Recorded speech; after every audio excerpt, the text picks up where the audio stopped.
Hi everyone, I'm Jess. Welcome to my channel, Fashion and Style Edit, and this video is a few questions and answers from the comfort of my garden. It's a nice idea to film out here, but my neighbour's just started mowing his lawn. How very dare he on a bank holiday.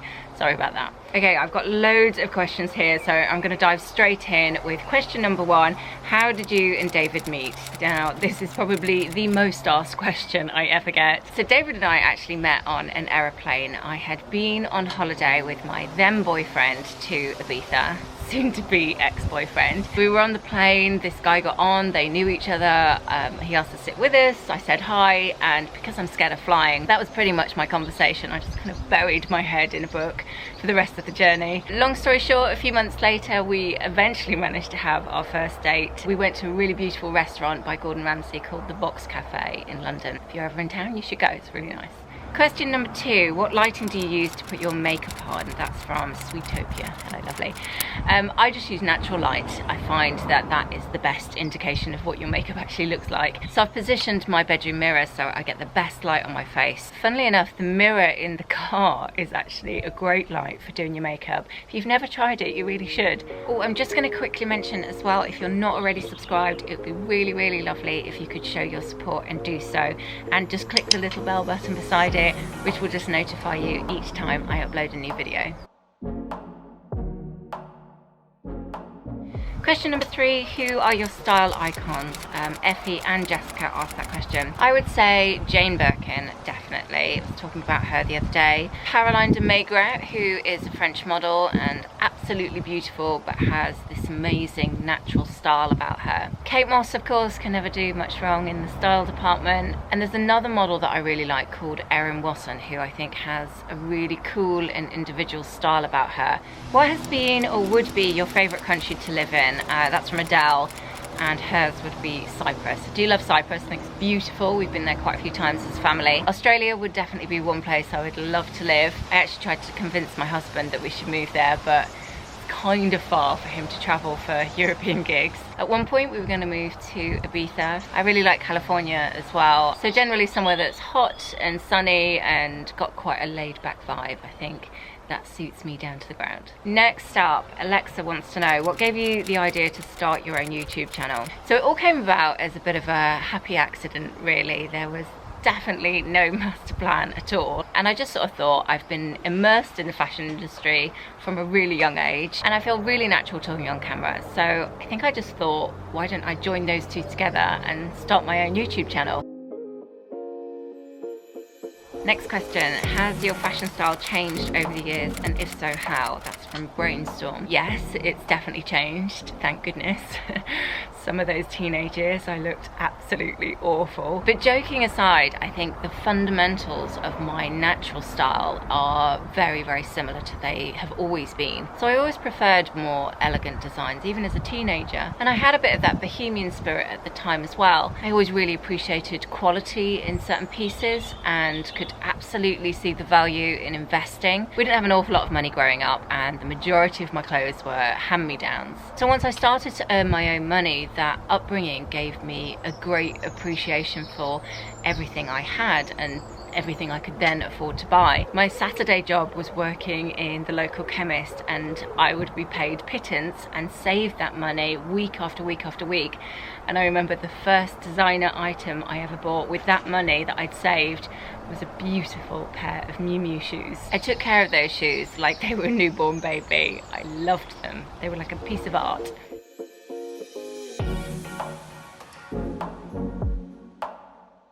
Where did you grow up? Do you have siblings, and are you near family, etc.? I have one sister. I was born and spent my childhood in Nottingham in the middle of England, if you're not from here. And at 17, I got my first ever TV presenting job, which I was very, very excited about. But it meant I had to up and leave and go and live in London on my own, in this really sad looking room that I rented in a flat with a really nice family. My mum made sure that I chose some older, responsible people to live with. I used to head home every single weekend for the first year at least. I really missed home.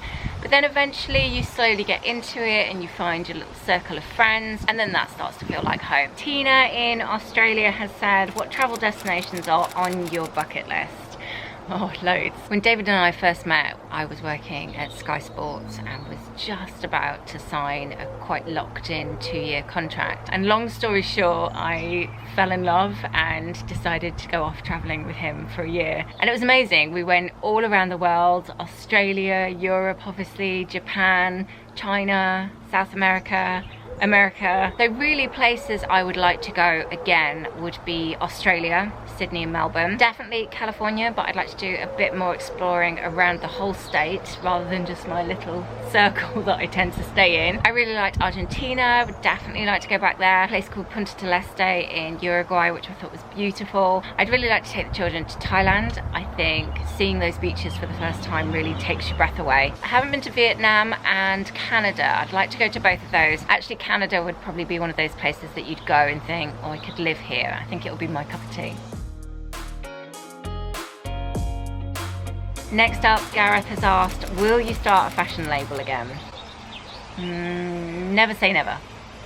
Where do you start with planning, renovation and interior ideas? That's from Pauline. My inspiration often starts with hotels, either somewhere I've been or somewhere I've seen in a book and a magazine. For instance, there's a hotel in Sydney called The Establishment, and it has the most amazing decor. I absolutely love it there. Pinterest is obviously great for inspiration. I get loads of ideas on there, and lots of magazines as well, but not just home magazines. I often get inspiration from Condé Nast Traveler, which I know again is the hotel thing. Maybe I just need to live in a hotel. I could save myself a fortune doing up my house.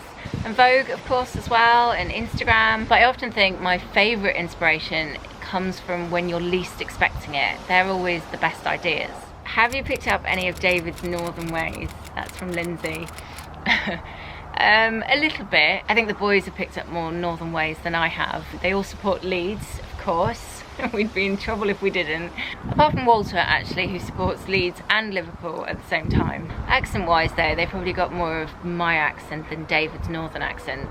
People always assume I'm a southerner because my granny forced me to speak Queen's English when we were growing up. Jan has asked, how do you organise your wardrobe? I'm quite ruthless with my wardrobe, actually, more so now than ever before. That's probably because of the nature of my job, and I've got a lot more clothes than I ever have and feel the need to cull it more often. I actually filmed clearing out my closet recently, so that might be something you'd like to watch. I shall add a link here or here, I'm not sure which side it goes. Last question, what kind of self-care do you do? Exercise routine, meditation, etc. I have a really chilled out exercise routine that suits me down to the ground. So I do lots of leg exercises and a little bit of weights in my bedroom because we can't go to the gym. And I do a lot of walking as well, which I find really, really good for me, both physically and mentally. It just absolutely helps clear my mind completely. I could be quite stressed in the house and something bad's happened or something's upset me, and I'll go for a really long walk and come back thinking, yeah, it's okay, I can handle that now. So I don't meditate as such, but that is a great way to clear my mind. So I've been doing that daily since we've been in lockdown. I often find writing stuff down really helps as well. So anything that's bothering me, or maybe I can't sleep, just jot it down in a notebook, and it's putting it to bed, so to speak. I think keeping your mind healthy is obviously really important, but I also think it's really personal to you. So what works for one person might not work for another. So whatever it is you're going through, just try and take a step back from it, see it as a process that you have to go through, you're forced to go through. Whatever works for you, there is no right or wrong. I think just making sure you give yourself that time is really, really important. Okay, enough about me. I've got a question for you. Tell me something that you're really good at but nobody else knows, like a hidden secret talent. Let me know in the comment section below and I will pin my favorite to the top of the list. Thank you so much for watching. I hope you like this video and feel like you've got to know me a bit better. I will be back on Sunday with a gorgeous fashion haul and try on for you, so hopefully I shall see you then. Take care.